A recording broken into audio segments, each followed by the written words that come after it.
যাদের ইনকাম মাসে 20,000 টাকা, তারা কিভাবে কোটিপতি হওয়ার লক্ষ্যে এগোতে পারেন?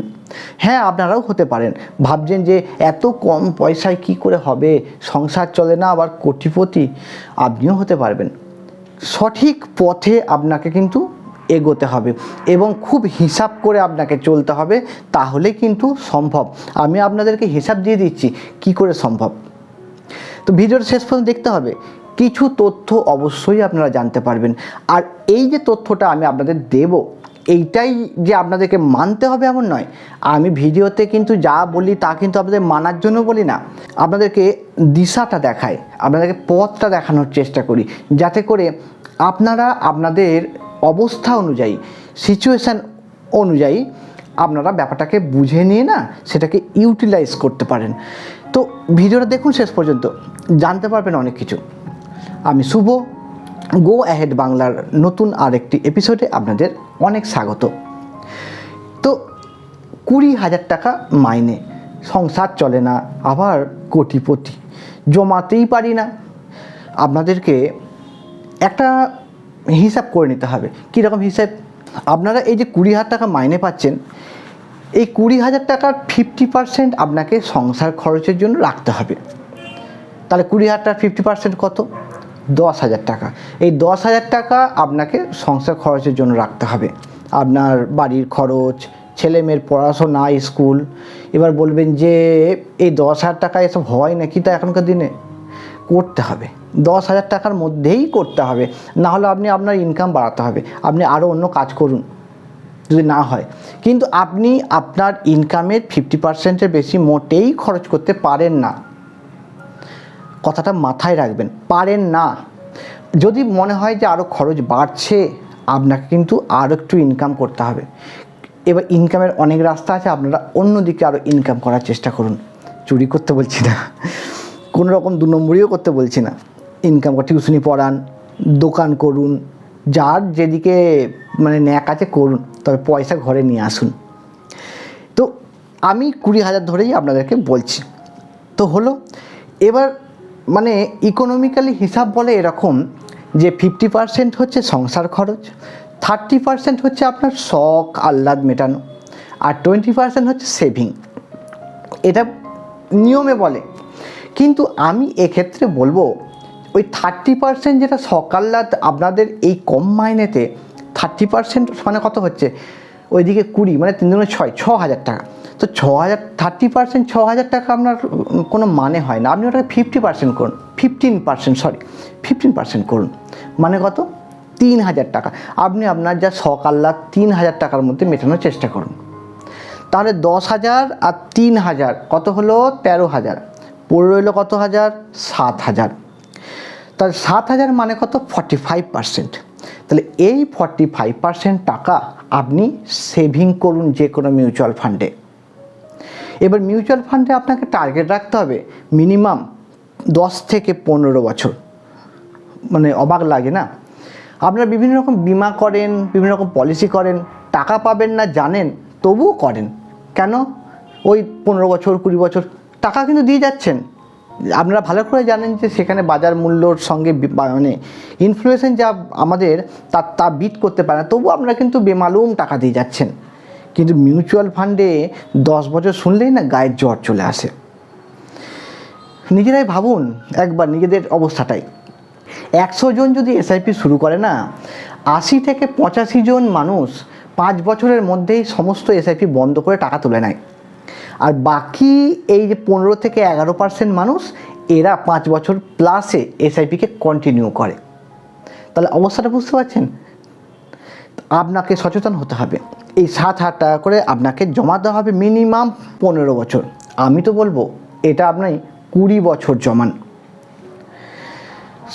দেখুন, আজকে আপনি 7,000 টাকা জমাচ্ছেন, আপনার 20,000 টাকা মাইনে। আগামী দিনে আপনার মাইনে বাড়বে, সবাইকার বাড়ে, আপনারও বাড়বে, এটুকু এখন ডেফিনেটলি শিওর। তো আমি 7,000 টাকা ধরে হিসাব করছি। যদি 7,000 টাকা আপনি 20 বছর ধরে রাখেন, 12% আমি যদি একটা কনজারভেটিভ ইন্টারেস্ট ধরি, যদিও মিউচুয়াল ফান্ডের ইন্টারেস্ট বলা যায় না, সাবজেক্ট টু মার্কেট রিস্ক, কিন্তু লং টার্মে করলে মাইনাস প্লাস অ্যাভারেজ করে না দেখা গেছে মোটামুটি এরকম একটা হয়ে যায়। এটা আমি কিন্তু গ্যারান্টি দিতে পারছি না, কারণ মার্কেটের ব্যাপার কেউ গ্যারান্টি দিতে পারে না।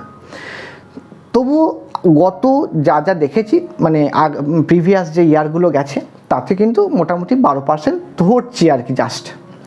এরপরে যদি আপনি এই 12% ধরে চলেন তাহলে আপনার 69,94,035 টাকা আপনার জমা হবে। এবার আপনি কি করবেন আপনাদের বলছি, আপনারা করুন, এটা করুন, কিন্তু তার সাথে 700 টাকা করে স্টেপ আপ করে দিন। প্রতি বছর 700 টাকা করে বাড়িয়ে যান। 7,000 টাকা করে জমাচ্ছেন প্রতি মাসে, প্রতি বছরে ওটাকে 700 টাকা করে বাড়িয়ে যান। মানে এবছর যেমন 7,000 দিচ্ছেন, পরের বছর 7,700 করে দেবেন, তারপরে বছর 8,400 করে দেবেন। এইভাবে 700 করে প্রতি বছর বাড়িয়ে যান। তাহলে 20 বছর পর আপনার যে অ্যামাউন্টটা দাঁড়াবে সেটা হচ্ছে 1,10,94,748 টাকা। তাহলে সম্ভব হলো তো কোটিপতি হওয়া। মোটামুটি যাদের মাইনে 20,000 হয় তাদের বয়স মোটামুটি 25-এর মধ্যেই হওয়া উচিত, কারণ 30-35 যাদের বয়স তাদের 20,000 টাকা মাইনে খুবই কম থাকে, মাইনে বেড়ে যায়। তো মোটামুটি আশা করতে পারি 1 কোটির দরজা আপনি পৌঁছে গেলেন। এরপরে ট্যাক্স ফ্যাক্স ব্যাপারগুলো আছে, ওগুলোকে আমি আপনাদেরকে বলছি। আপনাদেরকে একটা পথ দেখিয়ে দিলাম যে এই পথে কিন্তু আপনারা কিন্তু এগোতে পারেন। এগোলে কিন্তু আপনাদের যে দুশ্চিন্তা সেই দুশ্চিন্তাটা অনেকটা মিটে যাবে। আর আপনাদের শখ মেটানোর জন্য আপনারা বললাম প্রথমেই যে এক্সট্রা ইনকামের চেষ্টা করুন। যদি বাইরে থেকে কোনো এক্সট্রা ইনকাম করা যায়, কোনো জায়গা থেকে ব্যবসা করা যায়, কাজের সাথে সাথে রাত্রেবেলা এসে কোনো দোকান করলেন, বিভিন্ন রকমের আছে, আপনারা করতে পারেন। তাতে করে আপনার একটু ইনকাম বাড়লে আপনি জমাতেও পারবেন, নিজের শখ আহ্লাদও মেটাতে পারবেন, এইসব আর কি। এরপর ট্যাক্সের ব্যাপারটা একটু আপনাদের জানিয়ে দিই। মিউচুয়াল ফান্ডে ট্যাক্স কীরকম হয় দেখুন। 1 বছর পর্যন্ত তো 20% লাগে, শর্ট টার্ম যেটাকে ট্যাক্স বলে। 1 বছর যখন প্লাস হয়ে যাবে তখন ওটাকে লং টার্ম ক্যাপিটাল গেইন ট্যাক্সের আন্ডারে ফেলে দেওয়া হয়। ওটা হয় 12.5%। আপনি যা ইনকাম করবেন তার 1,25,000 টাকা হচ্ছে ছাড়, ট্যাক্স ছাড়। তো সেখান থেকে 1,25,000 টাকা আপনি মাইনাস করে দিলেন, যেটা পড়ে থাকলো তার 12.5% আপনাকে ট্যাক্স পে করতে হবে। তাহলে ওই টাকাটা মাইনাস করে আপনার যে টোটাল যে আপনি টাকাটা পেলেন সেখান থেকে ওই ট্যাক্সের টাকাটা মাইনাস করুন। আর এক্সপেন্স রেশিও মানে যেটা কোম্পানিকে দিতে হয় 0.65 ধরে আমি চলি, কখনো 7ও হতে পারে, কখনো 5ও হতে পারে। তো ওই হিসাবে আপনি হিসাব করুন, মেন যে টাকা পেলেন তার 0.65। তাহলে এই রকমভাবে একটা হিসাব করলেই বুঝতে পারবেন যে আপনার টাকাটা আপনি ক্যাশ ইন হ্যান্ড কত আপনার থাকতে পারে।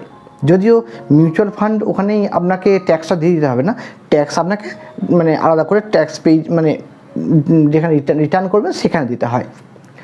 তাহলে আপনার এই যে 1 কোটি টাকার হিসাবটা আপনাদের দেখালাম, সেখানে কিন্তু আপনি 1 কোটি টাকা তাহলে পাচ্ছেন না, কমে যাচ্ছে, তাই তো? কমে গিয়ে মোটামুটি কত হবে? 90 লাখ হবে, 85 লাখ হবে না, আরও বেশি হবে, 88 লাখ হবে। তাহলে এই 88 লাখ হোক, এই যে টাকাটা, এই টাকাটা কি কম বলুন তো? 1 কোটির কথা হয়নি বলে হয়তো আপনি ভাবছেন যে কোটি তো হলো না, 90 লাখ টাকাটা কম? 90 লাখ ভাবা যায়? আপনারা জমান, একটু জমাতেই একদিন দেখবেন অনেক কিছু হয়ে গেছে। বুড়ো বয়সে যখন আর পারবেন না, সামর্থ্য থাকবে না, তখন এটা যে কত বড় একটা মানে মাথার ওপর যে ছাদ হয়ে দাঁড়াবে কল্পনা করতে পারছেন না। এখন থেকে জমানোর চেষ্টা করুন। আর একটা কথা বলবো আপনাদেরকে, যখন হাতে টাকা পাবেন না তখন একটু করে রেখে দেবেন। দেখবেন আপনাদের এই 20 বছরের যে টার্মটা না, 20 বছরের আগেই আপনাদের হয়তো 15 বছরেই হয়তো দেখবেন আপনার এই গোল মানে 1 কোটি টাকার লক্ষ্য আপনার ফুলফিল হয়ে গেছে। যখনই হাতে একটু টাকা পাবেন ঢুকিয়ে দিলেন। আর কখন মার্কেট কমছে কখন মার্কেট বাড়ছে এইসব দেখার কোনো প্রয়োজন নেই। লং টার্মে যারা কাজ করেন টাকা রাখেন তাদের সব দেখার কোনো প্রয়োজন নেই, অ্যাভারেজিং ঠিক হয়ে যায় মাসে মাসে। তো একটা প্রাথমিক ধারণা আপনাদের দিয়ে দিলাম, এবার আপনারা আপনাদের মতো করে ক্যালকুলেশন করুন, হিসেব করুন। অসুবিধা হলে অবশ্যই তো কমেন্ট বক্স ফাঁকা আছে, কমেন্ট করতে পারেন যখন খুশি। সবাই ভালো থাকবেন, আবার ফিরে আসবো খুব তাড়াতাড়ি। এখনকার মতো টাটা।